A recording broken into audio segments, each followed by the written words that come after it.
Boa noite a todos. O Clube de Xadrez Avante aqui de Barra do Piraí vai estar dando sua contribuição aí também. Sabemos que a maioria das famílias e das pessoas estão em casa nesse período e muitas pessoas às vezes procuram a gente com interesse de aprender xadrez, de saber como se joga xadrez. Dificilmente alguém não tem um tabuleiro de xadrez em casa e nós queríamos de alguma forma também poder ajudar. E como nós sabemos que muitas das vezes, até por problemas financeiros ou por problemas de tempo mesmo, não é possível frequentar um clube ou frequentar uma escola de xadrez, uma escolinha de xadrez. Então a gente vai estar fazendo um pacote bem compacto de como se joga xadrez. Nós vamos estar passando o básico aqui. O xadrez ele realmente tem a capacidade de desenvolver habilidades no indivíduo. E essas habilidades elas vão sendo desenvolvidas com o tempo, né? À medida que vai se praticando, utilizando táticas pedagógicas, até mesmo da neuroeducação também, nós vamos ajudando o indivíduo a desenvolver as habilidades que ele necessita. Nós temos a modalidade do xadrez escolar, né? Que nós trabalhamos também desenvolvendo as habilidades nas crianças ou nos jovens e adolescentes para a escola em específico.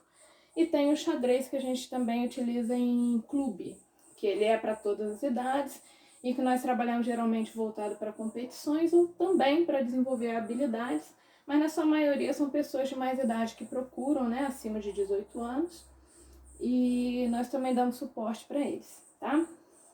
Vai ser algo bem compacto, mas vai ser possível conseguir aprender a montar um tabuleiro, a jogar, e pelo menos para se divertir nesse período aí.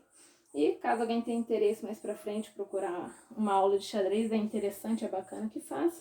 Mas o objetivo aqui é que aprenda a jogar, aprenda a mexer para poder ter mais uma atividade para fazer em casa e poder desempoeirar aquele tabuleiro que está lá encostado no canto, tá?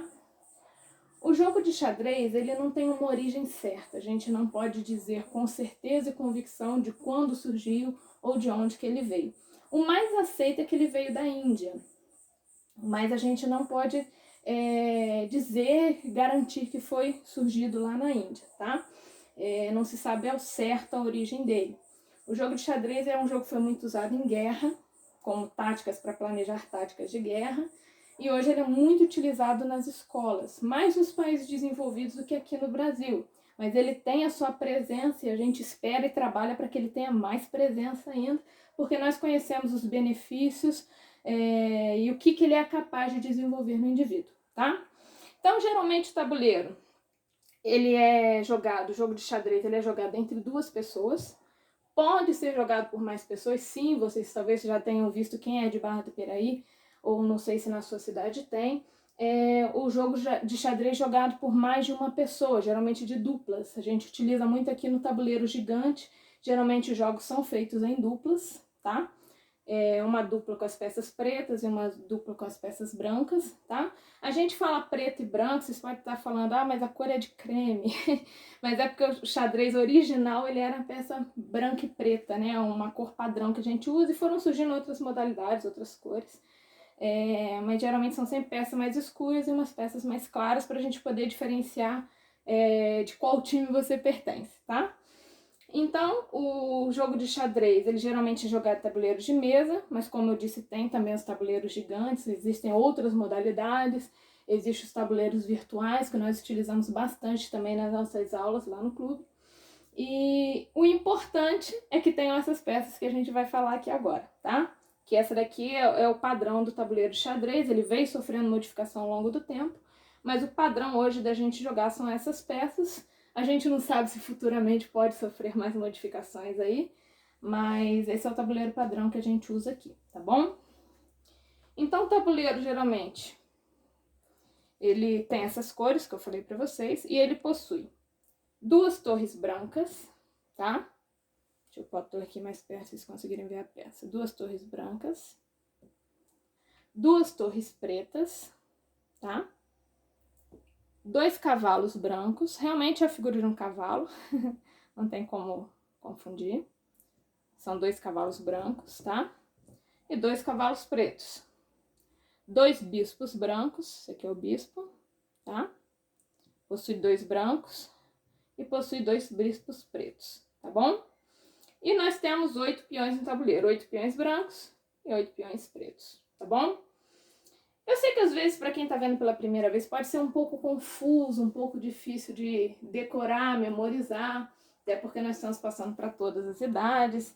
E geralmente quando a gente vai ensinar como se joga xadrez, como todo mundo já nasce ouvindo histórias e gosta de ouvir histórias e vive procurando histórias, a gente geralmente conta uma história também, que a história facilita gravar as peças no jogo de xadrez. Considerando que nós temos reis e nós temos damas, a gente está lembrando do período dos reis e das rainhas, né? E a gente sabe que naquela época, quando se tinha o período monárquico, né, que a gente fala, né? A gente tanto estuda história aí. A gente sabe que antigamente haviam castelos. Então esses castelos geralmente possuíam torres, que eram as colunas, que sustentavam o castelo, ok? Então, nas laterais dos tabuleiros, vão ser sempre as torres, que são as colunas que sustentam o castelo. Ao lado dessas torres, nós temos os cavalos. A gente sabe que cavalo ele não pode ficar solto por aí.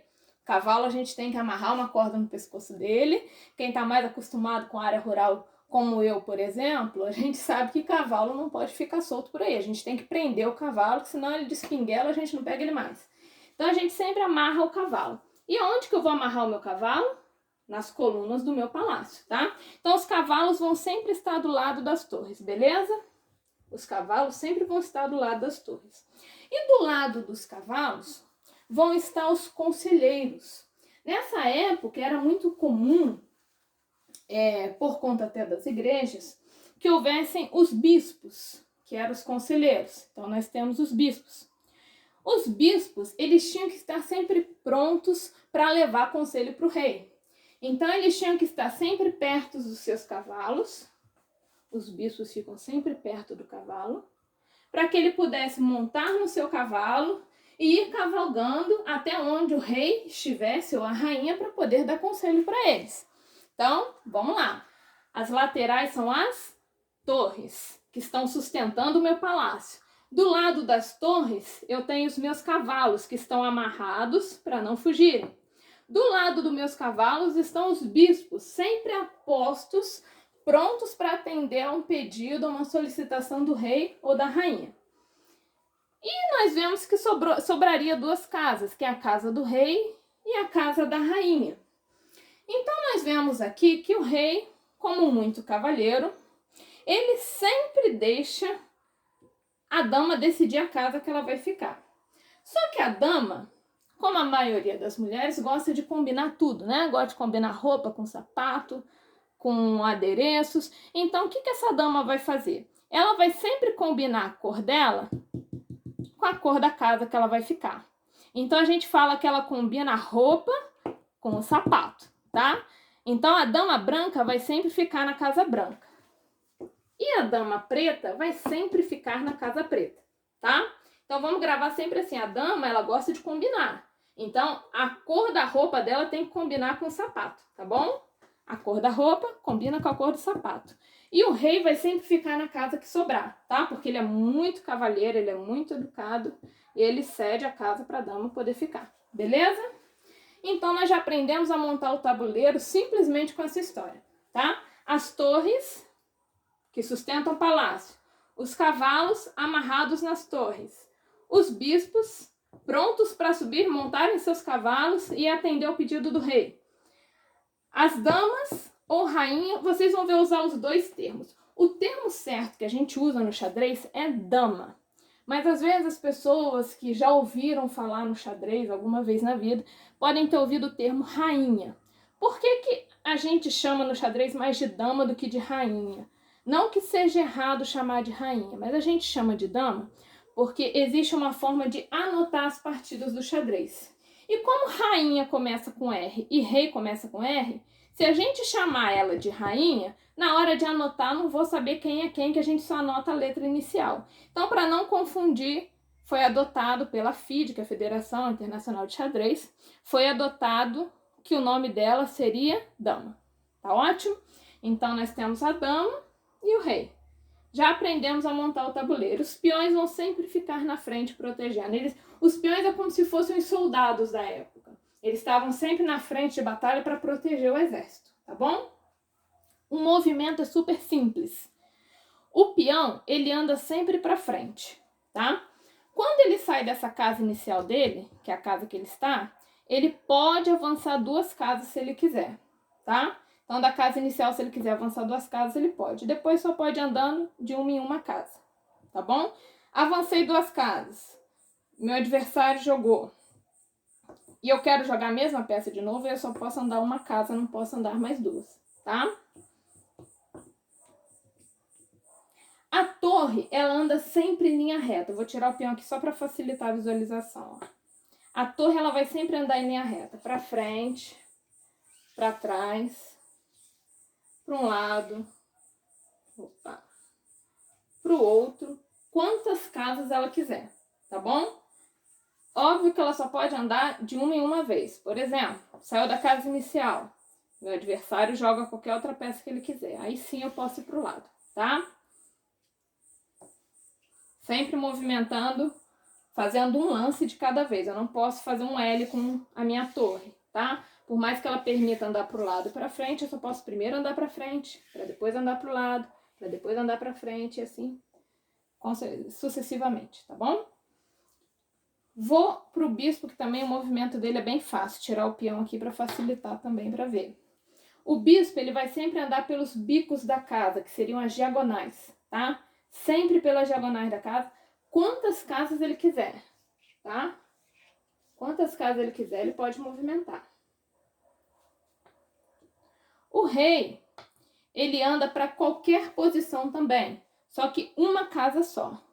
Para frente, ou para diagonal, ou para o lado, ou para o outro. Qualquer posição, desde que seja uma casa só. A dama é que tem mais liberdade no tabuleiro. Ela pode andar quantas casas ela quiser e para qualquer posição, tá? Qualquer posição. E faltou agora o nosso cavalo. O cavalo, apesar de parecer difícil, não é. Ele faz um movimento diferente. Ele anda 3 casas e vira uma. Vai sempre formar um L de 3 casas e uma para o lado, tá? Qualquer posição ele pode andar no tabuleiro, desde que seja 3 casas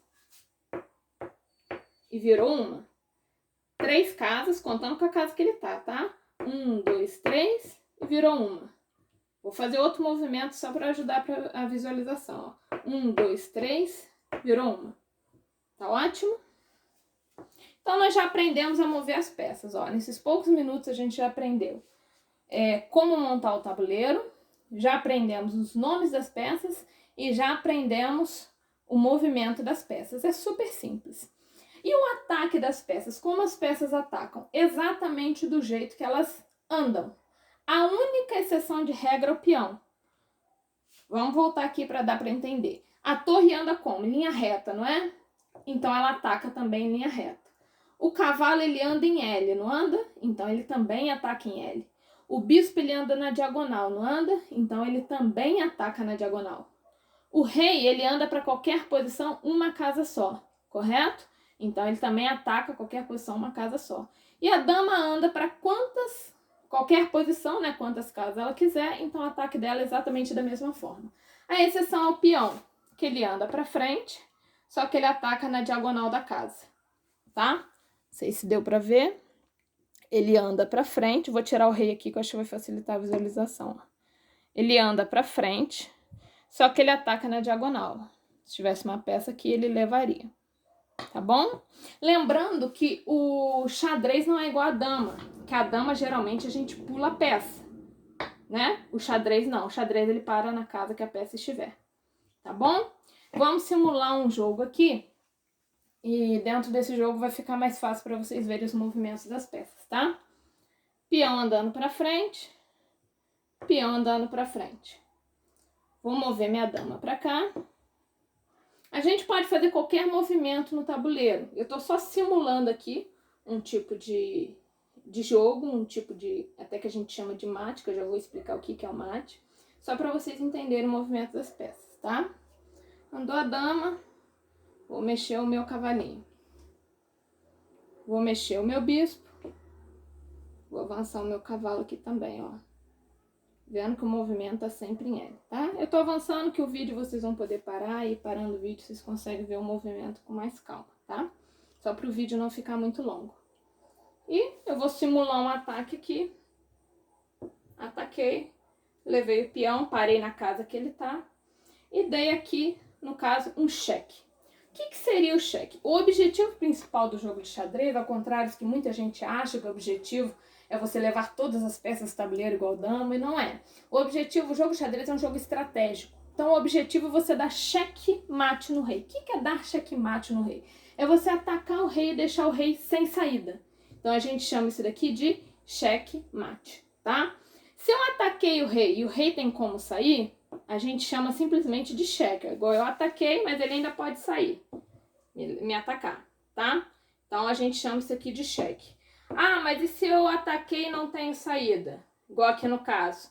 Se ele atacar, ele vai entrar em cheque de novo. O que isso quer dizer? Ele vai ser atacado de novo. Então se ele vai ser atacado, ele não pode atacar. Então nesse caso acabou para ele, tá? Eu vou refazer esse daqui, que é um tipo de mate muito comum, muito conhecido no xadrez, é o primeiro mate que os alunos aprendem a jogar, que é o famoso mate pastor. Mate pastor é um tipo de cheque-mate que ele é dado em 4 lances. Eu vou refazer aqui, caso alguém queira ver com calma, pode voltar o vídeo, tá? Só para o vídeo não ficar longo.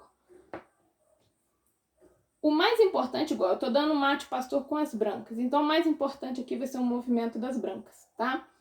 Avançou o peão. O preto aqui pode avançar qualquer peça. A dama avança aqui, ó, pra frente do bispo do rei, tá? Só avançar a dama. Se você liberar o peão do rei, a dama para aqui, tá? Parou a dama, eu vou mexer qualquer peça aqui. Tô mexendo o cavalo lá. Aí o meu bispo, do lado do rei, vem pra cá, tá? Veio pra cá, eu vou mexer qualquer peça aqui. O cavalo, por exemplo. Pode ser pra cá. Eu venho com a dama e ataco esse peão aqui. O importante você saber como dar um checkmate pastor é qual peão que você vai atacar. Você tem que sempre atacar o peão do bispo do rei adversário, tá? Ataquei, aqui no caso é checkmate. Por que é checkmate? Ataquei o rei, a dama não anda nessa posição? Então ela ataca nessa posição também. O bispo tá defendendo a dama. Então se o rei quiser levar ela, não vai poder, porque o bispo vai atacar ele. Então, nesse caso aqui, a gente diz que é checkmate. Se esse bispo aqui não existisse, seria só cheque, tá? Poderia levar, que não teria problema. Então, recapitulando, existem 2 tipos, o cheque e o checkmate. Cheque, imagina que é como se você atacasse, mas a pessoa ainda tem como fugir. O checkmate não, é um ataque que ele não tem mais como fugir. Essa é a diferença dos dois, tá? Para ver os lances com calma, é bom vocês irem passando o vídeo devagarinho. Eu tô passando rápido só para o vídeo não ficar muito longo. Mas de uma maneira geral é isso. É assim que a gente monta um tabuleiro, esse é o nome das peças. Esse é o movimento e ataque das peças que eu já mostrei. E esse é um dos mates mais famosos que existe do xadrez. Não é o mais rápido, mas é um dos mais rápidos, que é um mate de 4 lances apenas. E é um tipo de mate muito utilizado, principalmente pelas escolas, e quem começa a aprender, geralmente começa aprendendo por esse mate, que ele é um mate que, ao mesmo tempo que ele ajuda desenvolvendo peças, que se o adversário, de alguma forma, ele bloquear, de alguma forma ele defender, que é o que a gente chama no xadrez da refutação, se houver uma refutação daquela partida, quer dizer, se o adversário, de alguma forma, ele se defender, você ainda está com uma boa abertura de domínio de jogo, com peças liberadas, então por isso que a gente trabalha muito com mate pastor, tá bom? Existem outros tipos de mate, existem outros tipos de desenvolvimento no xadrez, que são muito bons e muito importantes, mas hoje, como é um pacote rápido de aula, a gente vai ficar só com esse por enquanto, tá bom? Boa noite para todos.